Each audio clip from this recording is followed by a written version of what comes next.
भगवान, सूरज निकल गया, मुझे किसी ने उठाया नहीं। पूरे आंगन में धूप आ गई है। इतनी धूप में अब मैं काम कैसे करूंगी।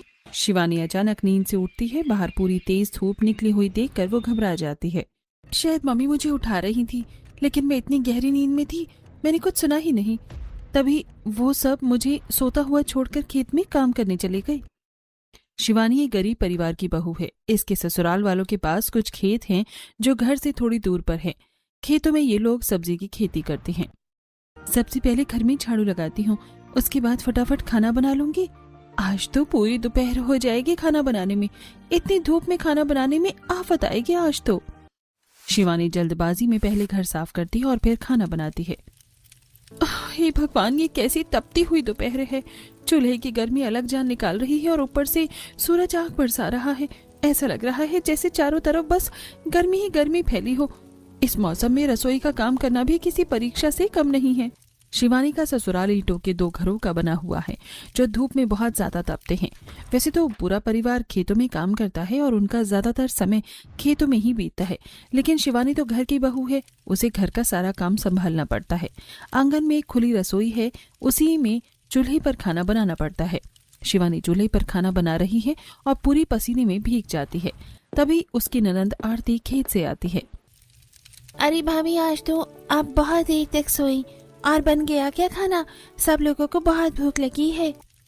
आरती, कम से कम तुमने ही मुझे जगा दिया होता तो मुझे आज धूप में बैठकर ऐसे खाना ना बनाना पड़ता। देखो धूप कितनी ज्यादा हो गई है, मुझसे तो खाना बन ही नहीं रहा। अरे भाभी, मैंने सोचा कहीं रात को आपको गर्मी के कारण ठीक से नींद नहीं आई होगी, इसीलिए मैंने आपको डिस्टर्ब नहीं किया। रुकिए, मैं इस धूप का कुछ इलाज करती हूँ। आरती घर में से चारपाई लाती है, उसे दीवार के सहारे चूल्हे के ऊपर खड़ा करती है और ऊपर से उस पर एक तिरपाल डालती है। हाँ, थोड़ी सी छांव तो हो गई है, लेकिन कहीं चूल्हे की आग इसमें न लग जाए। वैसे भी गर्मी में आग बड़ी जल्दी फैलती है। ऐसा कुछ नहीं होगा, अभी मैं यही हूँ, आप आराम से खाना बना लो। आरती अपनी भाभी का पूरा सहयोग करती है। शिवानी जैसे तैसे करके खाना बनाती है।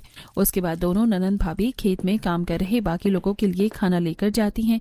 जैसे ही शिवानी खेत की भीगी हुई मिट्टी पर पैर रखती है, अरे यहाँ तो कितनी ठंडी है, पैरों को कितना सुकून मिल रहा है। शिवानी चप्पल उतार कर एक तरफ रखती है और नंगे पैर ही खेत में चलती है। शिवानी को ऐसा करता देख सुमित कहता है, अरे भाभी, क्या कर रही हो आप? बच्चों वाली हरकतें। देवर जी, आप जरा चप्पल उतार कर खेत में आकर देखो, कितना अच्छा महसूस होता है। मिट्टी तो बर्फ जैसी ठंडी हो रही है। शिवानी की बात सुनकर राजेश और सरला हंसने लगते हैं।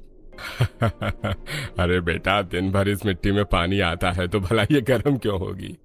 और ऊपर से सब्जियों की बेलों ने जमीन को पूरी तरह से ढक रखा है। यहाँ पर तो सूर्य की किरणें भी नहीं आती, तभी तो इस खेत की मिट्टी इतनी ठंडी है।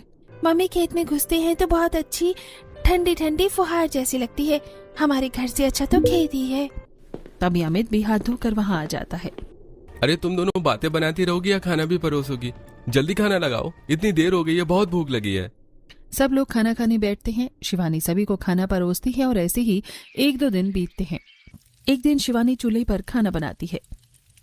आज तो 4 बजे ही उठ गई थी।